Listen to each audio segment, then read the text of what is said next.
Hello mga ka-winner! Today my husband and I are visiting Dodge City in the state of Kansas.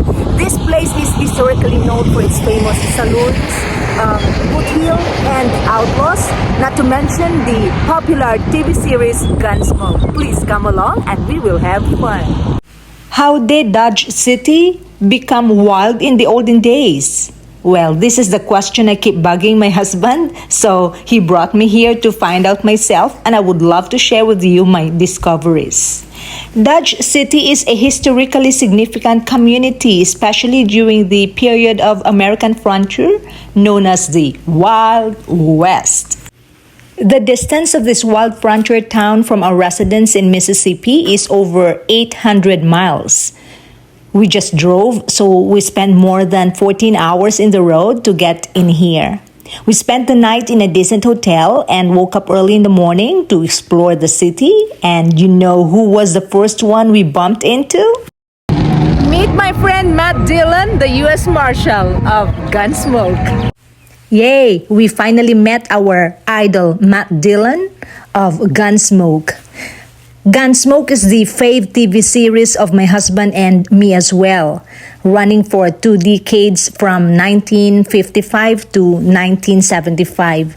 It depicted Dodge City as an outpost of civilization.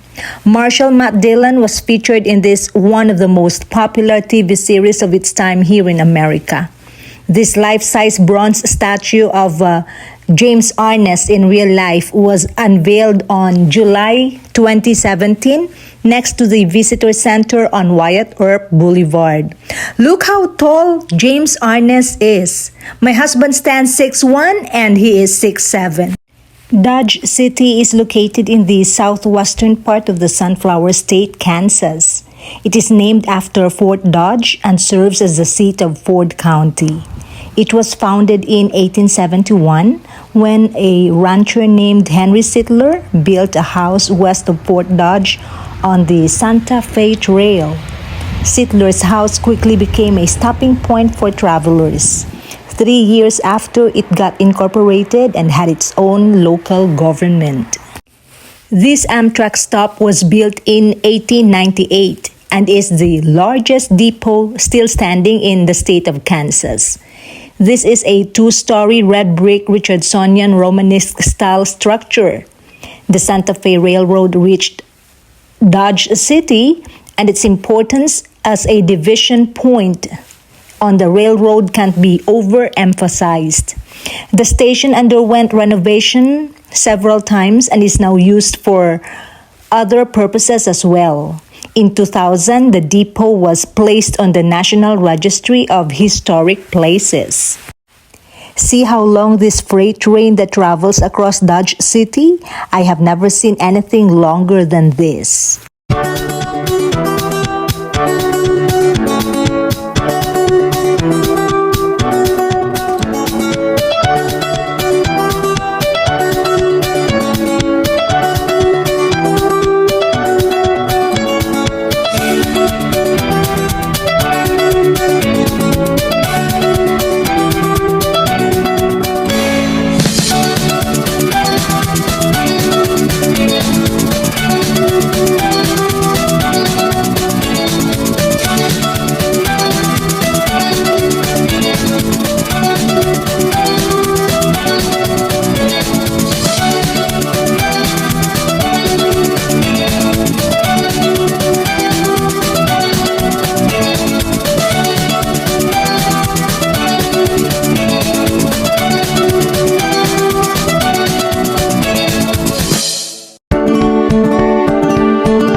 Interestingly, during the Old West era, Dodge City was known as the wickedest little city in America. When it was founded in the mid-1800s, it served as a supply depot for military outposts and railroad construction workers. It was also a stopping point for cattle drives from the state of Texas, the Lone Star State. Along with the cattle came the outlaws, gunslingers, soldiers, and the so-called hunters.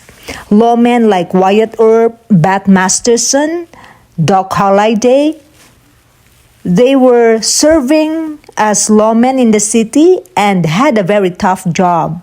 Luke Short, one of my ancestors of my husband, was also a gunfighter who survived numerous gunfights, and he also owned the Long Ranch Saloon in this city.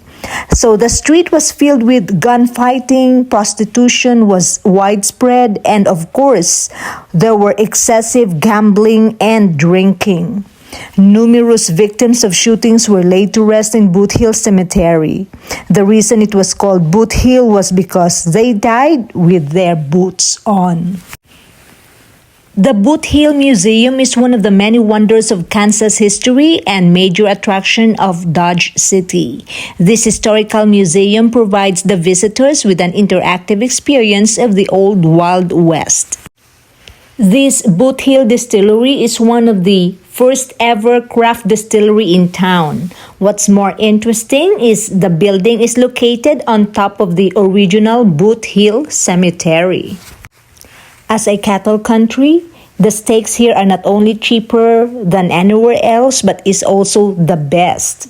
And they don't have only the most delicious chili, but the yummiest pizza, especially at this gas station. We gassed up here and bought a couple slices of pizza, and when we ate it, oh my, I almost went wild. Dodge City is also considered as the Queen of the Cow Towns. Can you please tell me why Dodge City is known as the Queen of the Cow Towns? Yes, because of all these cattle that was driven in here from Texas back in the old days. And they were sent on the trains to market and slaughtered here and sent on to the east. Do you see those cattle right over there? Poor cows, their days are numbered. In this slaughterhouse and beef packing plant, thousands and thousands of cattle per day are processed in here and delivered to various parts of the country.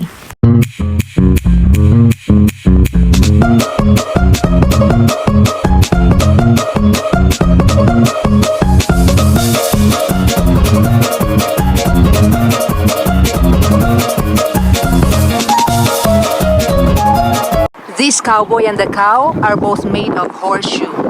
Let's take a closer look. Did you hear that aeolian tone in the background? With a wind average of 14 miles per hour, this southwestern Kansas town is also known as the windiest city in America. It is fascinating how this cowboy capital town of the world blends old with new while keeping with the character of its legendary history, right? I hope you enjoyed our adventure in the Wild West. Please don't forget to like this video and subscribe to my channel. To all my family and friends here in the internet, thank you all so much from the bottom of my heart. From Dodge City, state of Kansas, this is Sanya Provido. Thanks for watching.